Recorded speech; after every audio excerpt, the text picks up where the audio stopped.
Hello दोस्तों, plus point के YouTube के वीडियोस में आपका स्वागत है। दोस्तों मेरा नाम है निकेत शाह। दोस्तों आज के इस लेक्चर में हम लोग सीखने वाले हैं फेराइट चॉक का वर्किंग। सबसे पहले तो हम लोग ये देखें कि भाई फेराइट चॉक है क्या, कहाँ पे इसका इस्तेमाल होता है और क्यों होता है, और इसका एग्जैक्ट मकसद क्या है लगाना। ये सब चीज़ों को हम लोग डिटेल में इस वीडियो में सीखने वाले हैं। सबसे पहले तो बताओ, ये फेराइट चॉक को हम लोग अलग अलग नाम से भी पहचानते हैं, जैसे कि ferrite band, ferrite block, ferrite core, ferrite ring, EMI filter. EMI यानी जो हम लोग लोन के इंस्टॉलमेंट देते हैं उसकी बात नहीं हो रही है। ईएमआई का मतलब होता है पे इलेक्ट्रोमैग्नेटिक इंटरफेरेंस, उसका फिल्टर या फेराइट चॉक। ये सब नाम से हम लोग इसको पहचानते हैं। लेकिन इसका मेन इस्तेमाल क्या होता है, तो सबसे पहले इसके बारे में बता दूं कि एकदम बेसिक में बताता हूं।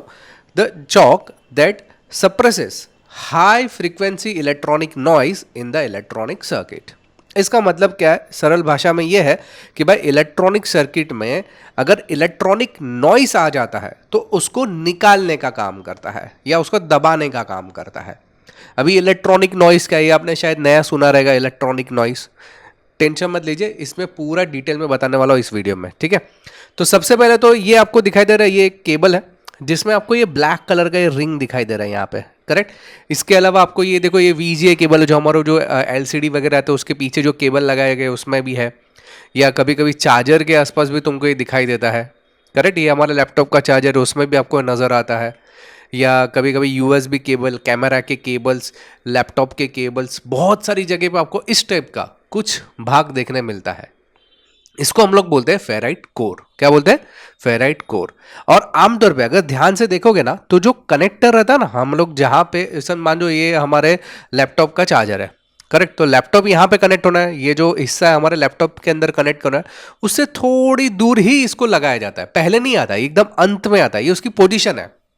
हर केबल में अगर आप ध्यान से देखोगे तो एकदम एंड में ही लगाया गया है। इसके पीछे भी कुछ लॉजिक है, इसके पीछे भी कुछ रीजन है, ठीक है। तो उसके लिए समझना पड़ेगा। सबसे पहले एक बेसिक चीज बताता हूं। मान लो कि एक चार्जर है और यहां पे हमारा लोड है। चार्जर आपने कनेक्ट किया, पावर ऑन किया, तो पावर सप्लाई इधर से होते हुए हमारे जो भी लोड वगैरह भी, यहां पे तो मैंने पावर बैंक बताया, कुछ भी आप कुछ भी लगाएंगे वहां पे वो चार्जिंग करने के लिए जा रहा है, ओके, या उसको पावर दे रहा है, ठीक है। ये सिंपल सा फंड है, लेकिन ये इतना आसान नहीं है। जब भी आप चार्जिंग करने के लिए लगाते हैं कोई भी केबल, यानी कि यहां पे समझो लोड है और ये यहां पे तुमने पावर दिया, तो इसमें से करंट पसार होता है, ठीक है। यहां से करंट पसार होगा। ये करंट का एक मैग्नेटिक फॉर्म रहता है, यानी कि ये जो वायर है, जब भी करंट फ्लो होता है तो एक मैग्नेटिक फील्ड पैदा करता है वायर के अगल बगल में। ये मैग्नेटिक फील्ड जो रहती है ये बहुत ही खतरनाक होती है। अगर आपने सुना रहेगा फेराइट लॉ के बारे में, तो उसके अंदर आपको बताया जैसे कि करंट जब भी फ्लो होता है तो उसके आजू बाजू में, उसके विपरीत दिशा में एक क्या बोल सकते हैं, इलेक्ट्रोमैग्नेटिक फील्ड जनरेट होती है, जैसे कि आपको यहाँ पे डायग्राम में दिखाई दे रहा है। ये फेराइट लॉ के मुताबिक रहता है। जैसे कि समझो, मान लो कि करंट इस दिशा में फ्लो हो रहा है, तो उसके इस दिशा में ऐसा ये इलेक्ट्रोमैग्नेटिक फील्ड जनरेट होगा, करेक्ट। तो ये इलेक्ट्रोमैग्नेटिक फील्ड जनरेट होगा, तो इससे फर्क क्या पड़ता है, हमें क्या फायदा है या हमें क्या नुकसान है। अभी भी मैं हमारे घर पे हम लोग मोबाइल चार्ज करते हैं तो हमें कुछ मोबाइल में नुकसान नहीं होता है, वो चल रहा है प्रॉपर। या चार्जर बिना इसके लगाए सादे वाले तो भी चल रहा है, कोई फर्क नहीं पड़ता है, वो आपको फर्क दिखाई नहीं देता है।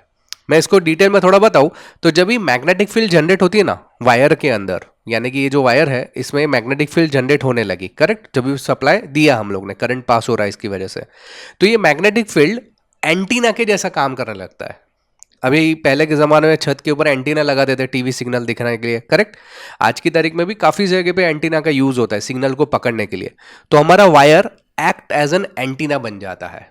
ये देखिए, the conductive cable act as an antenna. जब भी करंट उसमें से पास होता है और आजू बाजू में अगर मैग्नेटिक फील्ड जनरेट होता है, तो वो एक अलग प्रकार के वेव्स को पकड़ने का भी काम करता है, यानी कि एंटीना के जैसे भी काम करता है। ये कौन से नेटवर्क पकड़ता है, कौन से चीज़ों को पकड़ता है, जो रेडियो फ्रीक्वेंसी नॉइजेस रहता है ना, या रेडियो फ्रीक्वेंसी एनर्जी।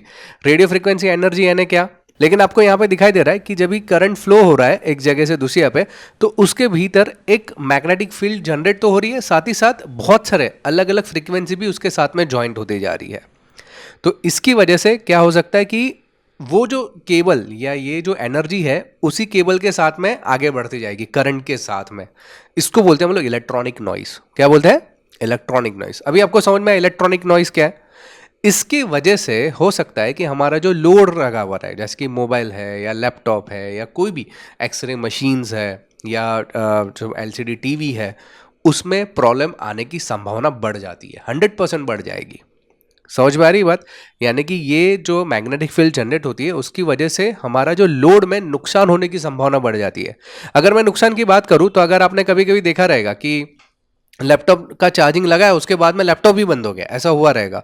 या कभी कभी कैसा है कि चार्जिंग पे मोबाइल लगाओ, उसके बाद में मोबाइल बहुत ही ज़्यादा स्लो हो जाएगा। देखिए आप यहाँ पे दिखाई दे रहा है बहुत ज़्यादा स्लो चल रहा है, लेकिन चार्जिंग लगाने के बाद, या समझो मैंने चार्जिंग लगाया उसके बाद में स्क्रॉल जो है ना वो अजीब अजीब बिहेव कर रहा है, कुछ भी अजीब अजीब, मैं समझो साइड में स्क्रॉल कर रहा हूँ तो ये कुछ अलग ही स्क्रॉल हो रहा है या अलग ही चीज़ यहाँ पे आ रही है, जैसे मैं हमें चाहिए वैसा नहीं हो रहा है।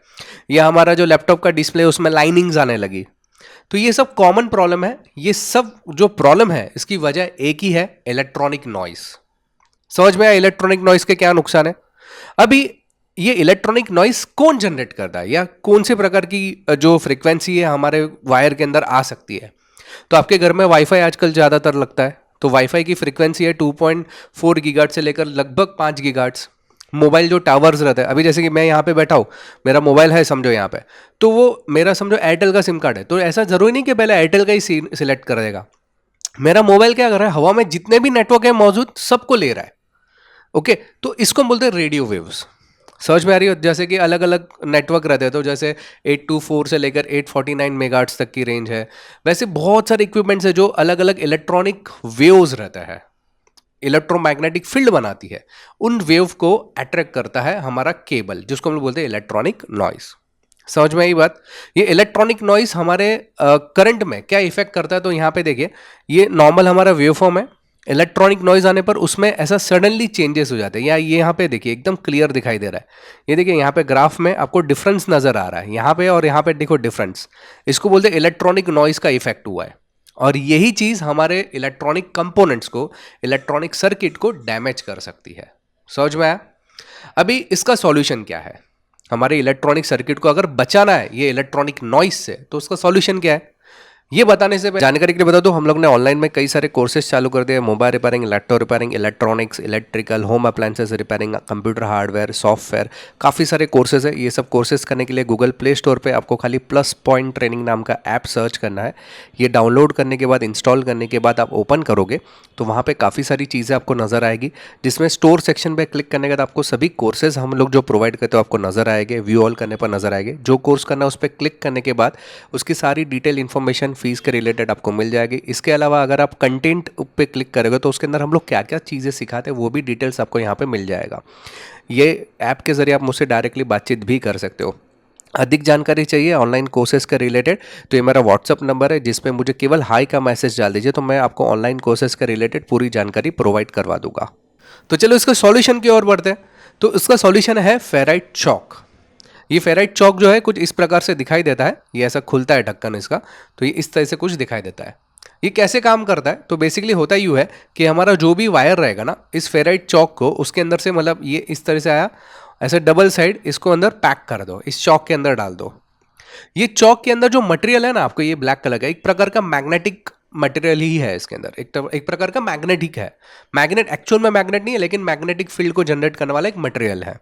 ये क्या करता है, जब भी वायर में से करंट को पास किया जाए तो अगर उसमें इलेक्ट्रॉनिक नॉइज आ गया है तो ये उसको ब्लॉक कर देगा। आप यहाँ पे ध्यान से देखिए, ये हमारा करंट है ब्लू कलर वाला, और जो ऑरेंज कलर वाला है ये इलेक्ट्रॉनिक नॉइज है, जो हमारे लैपटॉप, मोबाइल या कहीं कहाँ पे भी लगा हुआ है उसमें नुकसान पहुंचा सकता है।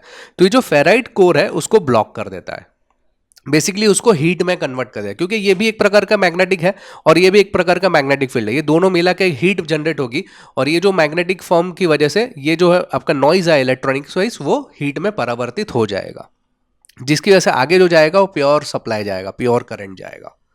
समझ में आई ये प्रॉब्लम? यानी कि इसका सॉल्यूशन क्या है? तो फेराइट कोर ही उसका सॉल्यूशन है। ये फेराइट कोर कैसे काम करता है? तो उसके लिए कुछ पॉइंट्स हैं यहाँ पे, जैसे कि फेराइट कोर जो है वो जो इलेक्ट्रॉनिक नॉइज है उसको ग्राउंड कर देता है या डिस्चार्ज कर देता है, यानी कि उसको हीट में परावर्तित कर देता है। Basically when wire passes through a magnetic core it generate a magnetic flux. जैसे ही करंट यहाँ से जाएगा इसमें मैग्नेटिक फ्लक्स जनरेट होगा, मैग्नेटिक फील्ड जनरेट होगा। यही मैग्नेटिक फील्ड जो रहता है, the magnetic field contents inside the ferrite core and produce magnetic flux in the core. यहाँ पे मैग्नेटिक फ्लक्स जनरेट होता है। Magnetic flows energy in converted the heat and became magnetic losses to the ferrite. यानी कि जैसे ही current यहाँ से आ रहा है, यहाँ पे मैग्नेटिक फील्ड जनरेट होगी, यहाँ पे भी मैग्नेटिक फील्ड, जिसकी वजह से हीट जनरेट होगी, और जो हमारे जो सिग्नल है यानी कि जो नॉइसेस है, इलेक्ट्रॉनिक नॉइज है, वो निकल जाएगा उस हीट के अंदर। तो इस प्रकार से फेराइट कोर काम करता है। तो आई होप दोस्तों ये पसंद आया रहेगा आपको ये वीडियो। दोस्तों अगर ऑनलाइन कोर्सेज करना है तो ये मेरा व्हाट्सअप नंबर है, जिसमें मुझे केवल हाई का मैसेज लिख दीजिए, तो मैं पूरी जानकारी आपको व्हाट्सअप के माध्यम से भिजवा दूंगा। अगर आप नए हैं चैनल के ऊपर तो सब्सक्राइब का बटन दबा के बेल का आइकॉन दबा दीजिए, ताकि मेरे जो भी नए वीडियोज़ आएगा उसको नोटिफिकेशन आपको जल्द से जल्द मिल जाए। ये वीडियो अगर पसंद आए तो लाइक और शेयर करना ना भूलें अपने दोस्तों के साथ में। चलिए इस वीडियो में इतना ही। Thanks for listening.